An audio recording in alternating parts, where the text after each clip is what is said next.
Batman, Superman, and Wonder Woman are some of the most iconic superheroes ever and have been played by Hollywood legends, so it should be no surprise how many big names have nearly donned those capes. I'm also a big fan of Justice. In 2007, a decade before the release of Justice League, the fifth movie of the DC Extended Universe, legendary Mad Max filmmaker George Miller was set to make his own Justice League movie with an entirely different cast. At the core was his Batman, Armie Hammer, 3 years before his breakthrough role in The Social Network. I honestly don't think you're in any position to make that call. DJ Catrona, who would later play Flint in G.I. Joe, was Superman.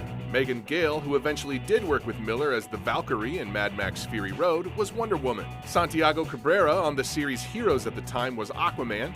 Adam Brody, hot off the OC, was The Flash. Rapper Common, who had just made his feature debut in Smokin' Aces, was Green Lantern.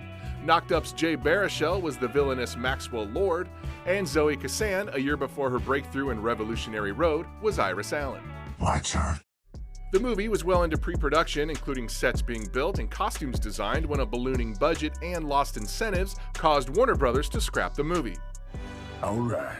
Fast forward to an era where the Marvel Universe owns the box office and a new Justice League movie was put into motion as part of a larger DC Extended Universe. By the time it was in production, most of the Justice League members had already starred or cameoed in previous DCEU movies, but those actors had to win those roles first. What?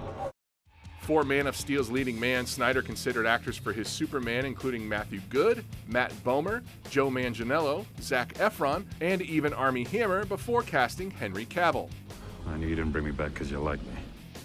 For Batman vs. Superman: Dawn of Justice, Snyder again considered Hammer and Manganiello, this time for Batman, along with Jon Hamm, Gerard Butler, Orlando Bloom, Luke Evans, Josh Brolin, and even Jeffrey Dean Morgan, who first worked with Snyder in Watchmen and ended up playing Bruce Wayne's father. Snyder's co-producer wife, Deborah, however, has said Ben Affleck was always the favorite. I'm rich. Wonder Woman first appears in that movie and was reportedly offered to Angelina Jolie and Cate Blanchett. Kristen Stewart, Jessica Biel, and Ava Green were also among the actresses considered, as well as Cobie Smulders, who voiced Wonder Woman in the Lego Movie. At some point, even you have to learn to move on. Fortunately for Gal Gadot, Snyder remembered her from originally casting her as Feora in Man of Steel, a small role she had to drop out of due to pregnancy. Please don't make me do this.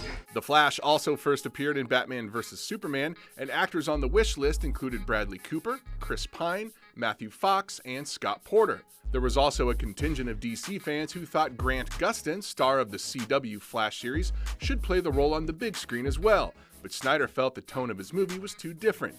He instead went with indie actor Ezra Miller. No, there's no problem. For Cyborg, Michael B. Jordan voiced the role in a 2013 animated Justice League movie and was considered before it went to Ray Fisher. Ride ain't over yet. For Aquaman, lost Josh Holloway was rumored, but Snyder had his eye on Game of Thrones' Jason Momoa and asked him to audition. For Batman, Momoa figured he's not a Batman type and thought that he was actually being considered for a villain, before eventually being offered Aquaman. Permission to come aboard.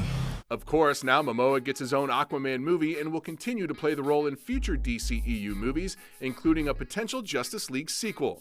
The question: do they get free rent in the Hall of Justice? Maybe temporary.